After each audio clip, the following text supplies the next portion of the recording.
Hi everyone, I'm back to read the next Caroline book. This one is called Caroline's Secret Message. It's book 2 of the Caroline series of American Girl doll books. And I'll go ahead and read the back and then we'll find out what this one is about. It says, Caroline and Mama make a dangerous trip across Lake Ontario to the British fort where Papa is a prisoner. When Mama isn't allowed to see Papa, it's up to Caroline to pass a secret message to him, right under the nose of a British guard. Caroline hopes desperately that Papa will be able to use the information to escape. But can she get the message to him? And even if she does, will Papa understand it? When Caroline and Mama return home, all they can do is wait and hope. And on Caroline's birthday, an unexpected gift lifts her heart. Okay, and here we are. We're ready to read. Caroline's going to listen along.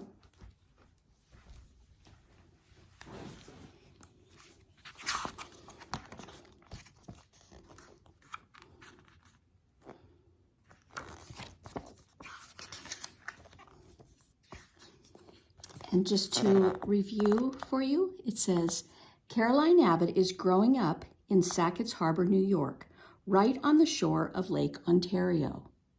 Just across the lake is the British colony of Upper Canada. In 1812, the nation of Canada didn't exist yet. Instead, the lands north of the Great Lakes were still a collection of British colonies. Today, Upper Canada is the Canadian province of Ontario. In Caroline's time, there was a colony called Lower Canada too. It stretched from Upper Canada eastward to the Atlantic Ocean. Today it's the province of Quebec. Okay, and here is our characters who are in the story, and I'll review. We have Papa, Caroline's father, a fine shipbuilder who is being held in a British prison. Mama, Caroline's mother, a firm but understanding woman. Caroline, a daring girl who wants to be captain of her own ship one day. There's grandmother, Mama's widowed mother who makes her home with the Abbott family. Here's Lydia, Caroline's 11-year-old cousin and good friend who lives in Upper Canada. There's Seth, a young post walker who delivers mail to nearby farms and villages. There's Rhonda Hathaway, a 12-year-old girl from the big city of Albany who boards at the Abbott's house. And there's Uncle Aaron and Aunt Martha, Caroline's aunt, uncle, and aunt, who settled in Upper Canada a few years earlier.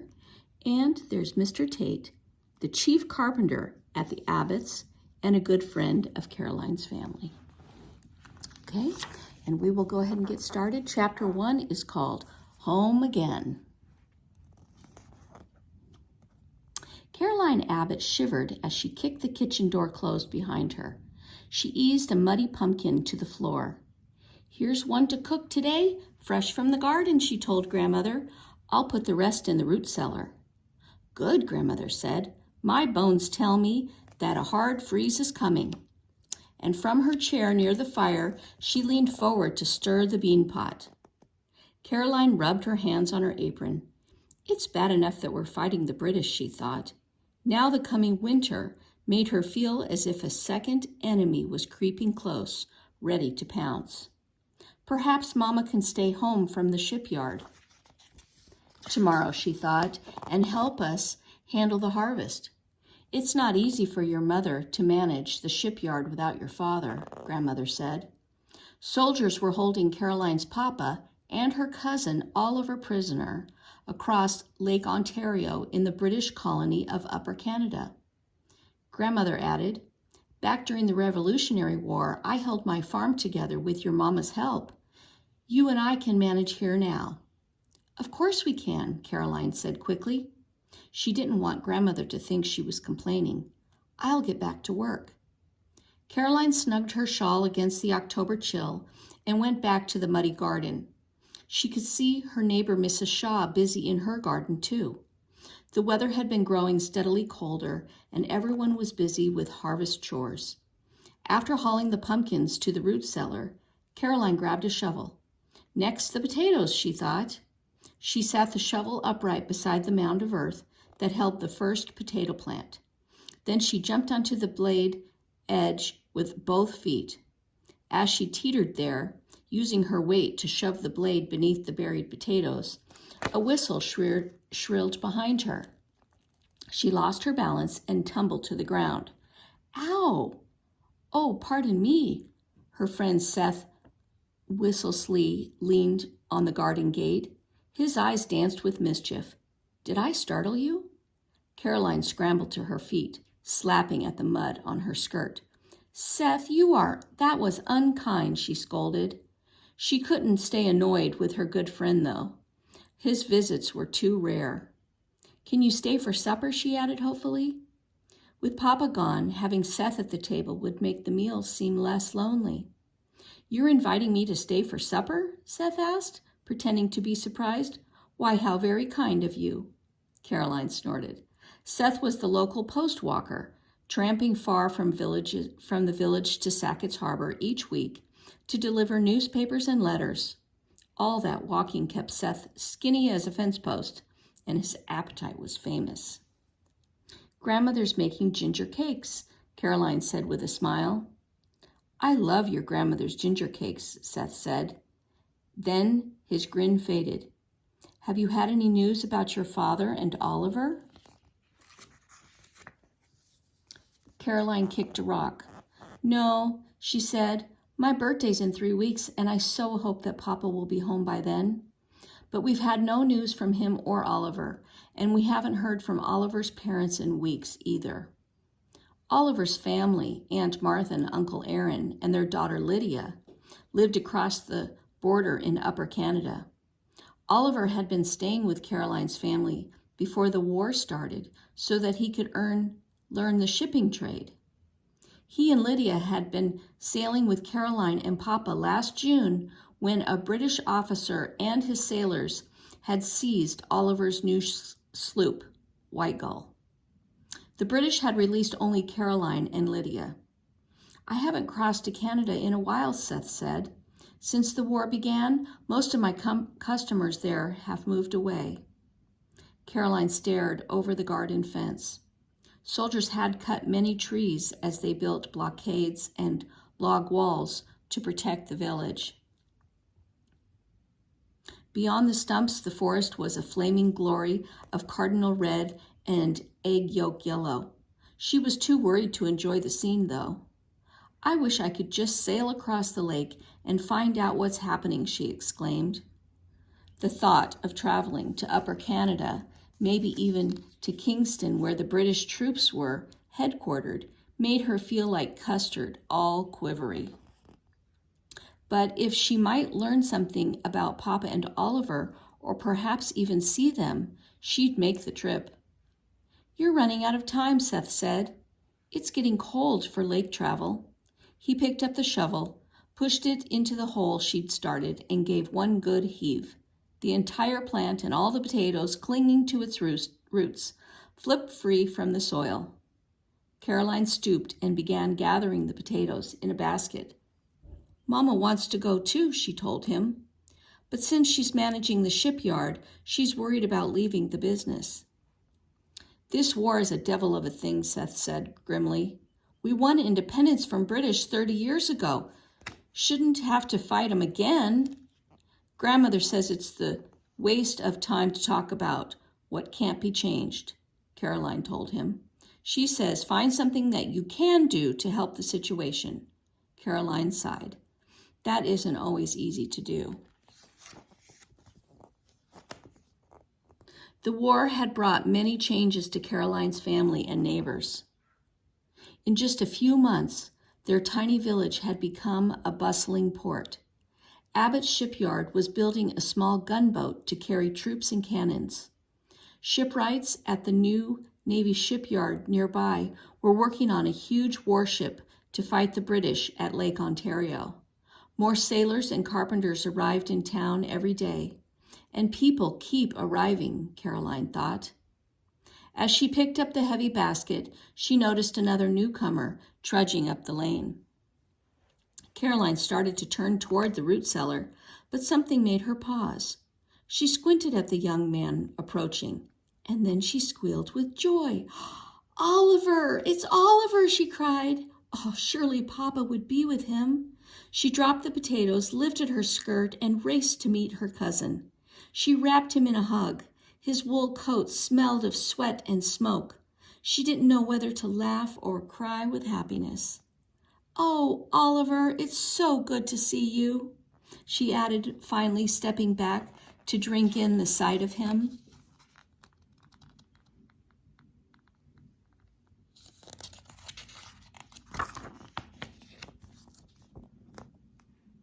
Instead of looking happy, though, Oliver looked serious. Then Caroline realized that the lane behind her cousin was empty. "But where's Papa?" Oliver crouched down and took her hand. His face was thin and stubbly with a beard. His eyes were full of shadows. "Your Papa isn't with me," he said. "I'm so sorry, Caroline. 2 weeks ago, the British put me on a boat and sailed me to the American side of the lake and dropped me off on shore. I was miles from nowhere, and I've been making my way to Sacketts Harbor ever since. But they didn't release your father." Caroline stared at her cousin. She had always imagined Oliver and Papa being set free together. But here was Oliver, weary, skinny, and alone.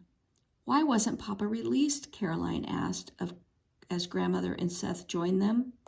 "Someone told the British that he is a master shipbuilder," Oliver said. "The British asked him to work for them. He refused." "I'd think so," Seth muttered. Oliver sighed. "But now they're holding him so that he can't come home and build ships for the American Navy." Caroline's shoulders slumped. Did that mean that the British would keep Papa prisoner for the rest of the war? The war might last for years. Oliver rose to his feet, wobbly a bit, and took a step to steady himself. Grandmother put one hand on his cheek as if to be sure he was truly there. Her expression was hard, but her voice was gentle. "Welcome home, Oliver. Come along to the house. You need a good meal, a hot bath, and a soft bed." Oliver looked back at Caroline. He seemed to be waiting for something. "Welcome home," Caroline echoed. "We're very glad you're here." And it was true. She was so glad to see her cousin again, but her heart still felt heavy as an anchor. By late afternoon, the Abbott's kitchen was fragrant with fresh biscuits, baked beans, and potatoes fried with chopped onions. Caroline collected pewter plates and set them on the sturdy table. Ever since Papa had been taken prisoner, she and Mama and Grandmother had eaten every meal in the kitchen. It was comforting to eat near the hearth, and her cat, Inkpot, purring on the braided rug. She'd poured mugs of cider for Oliver and Seth. A bath, a nap, and clean clothes had clearly done Oliver good. "I'm feeling better already," he said, "and I've made a decision. I intend to join the Navy." "But you just got home," Caroline protested. Grandmother's eyes filled with sadness, but she nodded. "I'm proud of you, Oliver." Caroline looked at her cousin. "He needs our help now," she thought. "I'm proud of you too," she whispered. "Thank you," Oliver said. "It feels so good to be free and to make my own decisions." Then he sighed. "I'm just sorry the British didn't release Uncle John with me." Mama drew in a long breath and blew it out again. "That isn't your fault," she told Oliver firmly. "Tonight we will celebrate your safe return." Oliver took a long drink of cider and wiped his mouth with his hand. "There's something else you need to know." Caroline clenched her hands together in her lap. "Is there more bad news?" she wondered. "The British have more prisoners than they can handle in Kingston," Oliver said. He glanced at Caroline and then away. "They're planning to send most of them east." "East?" Caroline cried. "Where?" Oliver's jaw tightened. "Halifax." Halifax? Caroline didn't know exactly where Halifax was, but she knew it was far away, all the way to the Atlantic coast. Trying to ease the sudden pounding in her heart, Caroline got up and reached for her sewing, which she had set on the bench by the fire. Concentrating on her embroidery stitches, she busied her hands and listened to the talk. "Winter is coming, and now this," Mama said grimly. "I can't wait any longer to take action." Caroline looked up. "We're going to Canada?"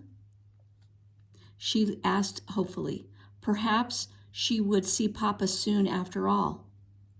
Mama corrected her. "I am going to Canada." Caroline wanted to protest. She longed to see Papa too. But in her mind, she heard his voice.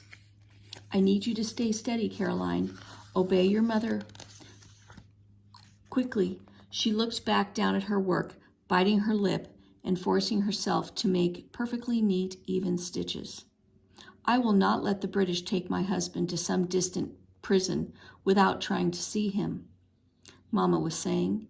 "Perhaps I can even convince the British soldiers to release him." Caroline felt her spirits rise just a little. When the British had tried to capture Sacketts Harbor, Mama had stood with Papa's pistol in her hand, ready to defend the shipyard. If anyone could convince the British to release Papa, it was Mama. "I should be able to sail to Lake Canada in a day," Mama said. "Oliver, I'll let your parents know you are safe and well. I can spend the night at their farm before going on to Kingston." "Can you handle the skiff by yourself?" Oliver asked. He sounded worried. Caroline thought about how windy it could be on Lake Ontario. Mama was an experienced sailor, but it would take a lot of strength to sail all the way to Upper Canada. Papa mostly used the skiff named Sparrow for fishing in sheltered waters near Sacketts Harbor. Kingston, though, was 30 miles away, and storms could blow in quickly on the lake. Oliver was right to worry. "I'll watch the weather and stay close to shore," Mama promised. "I can always stop to rest or take shelter at the Baxter place." "No," Seth said sharply. Then he lowered his voice. "The Baxters are loyal to Great Britain. It wouldn't be safe to stop there." Caroline felt a sinking sensation in her chest. The Baxters were old family friends who had started a farm on an island just across the border. The Abbotts had often stopped there on visits to Upper Canada. "It's terrible to think that Mama wouldn't be safe with the Baxters," Caroline thought. She stitched faster, pushing back her fear as she pushed the needle through the cloth. "This could be a dangerous trip for more reasons than one," Oliver reminded Mama. "I'll go with you. I can help with the skiff, and I'm eager to see my family before I enlist." Grandmother banged her mug on the table, making everyone jump. "Don't be foolish," she told Oliver. "The British arrested you on an American ship once. If anyone were to spot you in Upper Canada, you'd be off to Halifax too." "I'm willing to take that risk," Oliver insisted. "I can't just sit here while Uncle John is still being held. The British will never let him come home to build ships for the American Navy." He lowered his voice, as if worried that a British soldier might be listening. "Uncle John needs to escape." "You think Papa might be able to escape?" Caroline asked. Sometimes her heart felt like a skiff caught in a windy squall, blown back and forth between hope and despair. "It wouldn't be easy," Oliver said quickly, "but I've heard about several prisoners who escaped from boats headed to Halifax. A prisoner can quickly slip away and hide in the woods along the St. Lawrence River." Oliver raked his hands through his hair. "If I go back, perhaps I could somehow help Uncle John." "And who will help you escape when you're captured for the second time?" Grandmother demanded. "Not one more word from you about traveling to Kingston." Oliver looked as if he wanted to argue. Then he reluctantly nodded. "Mama," Caroline said, "if you are allowed to see Papa, perhaps you can whisper to him. Tell him that if the British send him east, that will be his best chance to escape. Seth looked at Mama. The skiff will be easier to handle with a second person along. I'll be glad to escort you, Mrs. Abbott, he offered. I can't let you take that risk, Mama said. My husband is a prisoner. If the British see you with me, they might decide you're in Upper Canada to cause trouble. How about taking one of the shipyard workers? Caroline suggested. Mama shook her head. Every man is needed at the yard if the gunboat is to be built on time. Besides, British soldiers will be less suspicious of a woman traveler. Caroline glanced around the table. Seth and Oliver looked worried. Mama looked determined. And Grandmother? Grandmother was looking intently at her, and there seemed to be a message in her eyes. Suddenly, Caroline understood why Grandmother thinks I should go. Caroline caught her breath. Her needle poised in mid-stitch. She wasn't as strong as Oliver or Seth, but she could help handle the skiff. Papa had taught her well. Caroline knew the trip would be much safer with two people. She pulled her thread through the linen and took a deep breath. You shouldn't travel alone, Mama, she said. Please let me come with you. Mama hesitated. Very well, Caroline, she said finally. You may come. Okay, and that is the end of chapter 1, and next time we will read chapter 2.